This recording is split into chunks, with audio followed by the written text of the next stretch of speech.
भारतीय संविधान में निहित राष्ट्रपति की शक्तियों में आज हम बात करेंगे उस शक्ति की जो कि राष्ट्रपति को शक्ति देती है कि लोकसभा राज्यसभा द्वारा पास किए गए बिल को वो मंजूर भी करे या ना मंजूर करे। वो शक्ति का नाम है पॉकेट वीटो, जो भारतीय राष्ट्रपति को भारतीय संविधान प्रदान करता है। हम आपको बताएंगे क्या है पॉकेट वीटो, साथ ही बताएंगे कब और किस राष्ट्रपति ने पॉकेट वीटो का प्रयोग किया।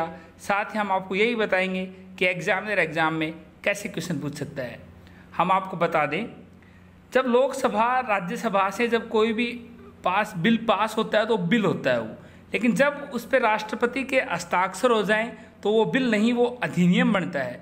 जब बिल लोकसभा राज्यसभा से पास होता है और राष्ट्रपति को जाता है तो राष्ट्रपति के पास ये शक्ति होती है को बिल को मंजूर भी कर सकता है, ना मंजूर भी कर सकता है। लेकिन अब इसमें भी दो विधेयक हैं, उन्हें वो मंजूर ही करेगा। वो बिल है एक तो धन विधेयक और एक संविधान संशोधन, यानी एक मनी बिल और एक जब कॉन्स्टिट्यूशनल में अमेंडमेंट करके जब लोकसभा राज्यसभा राष्ट्रपति के पास भेजते हैं तो इन दो बिलों को तो वो पास करना ही होगा उसे। इसके अलावा वो किसी भी बिल को या रोक सकता है। हम आपको बता दें, संविधान राष्ट्रपति को बिल मंजूर या नामंजूर करने के लिए कोई तय समय नहीं देता। यानी कि भारतीय संविधान में ये नहीं लिख रखा कि राष्ट्रपति को इतने समय में तो बिल मंजूर करना ही करना पड़ेगा। ये बहुत अहम बात है। इसका मतलब है कि यदि राष्ट्रपति किसी बिल पर कोई फैसला न देना चाहे, अगर राष्ट्रपति चाहे कि ये बिल समाज के लिए या देश के लिए किसी प्रकार का नुकसानदेह या किसी प्रकार का संविधान के निहित नहीं है, तो वो अपना फैसला देना चाहे या न देना चाहे वो राष्ट्रपति पे निर्भर करता है।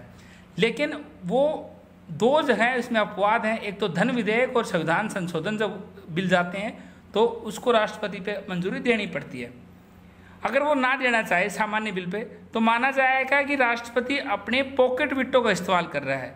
ये शक्ति भी राष्ट्रपति के स्वयं के विवेक पर तय होती है, यानी कि पॉकेट वीटो की शक्ति राष्ट्रपति की विवेक पर तय होती है कि उसे मंजूरी देनी है या मंजूरी नहीं देनी। यही है पॉकेट वीटो।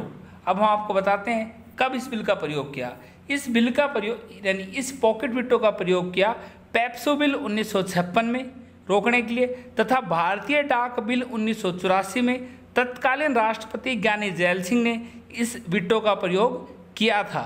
यानी एग्जामिनर आपसे पूछ सकता है पहली बार राष्ट्रपति ने पॉकेट वीटो का प्रयोग कब किया गया, पेप्सो बिल 1956 में। दूसरी बार कब किया गया, 1984 में। भारतीय डाक बिल किस राष्ट्रपति ने किया, 1984 में। 1984 में किया ज्ञानी जैल सिंह ने और 1956 में किया भारत के पहले प्रधानमंत्री डॉक्टर राजेंद्र प्रसाद ने। हमारे आज के सेशन में इतना ही। Thank you.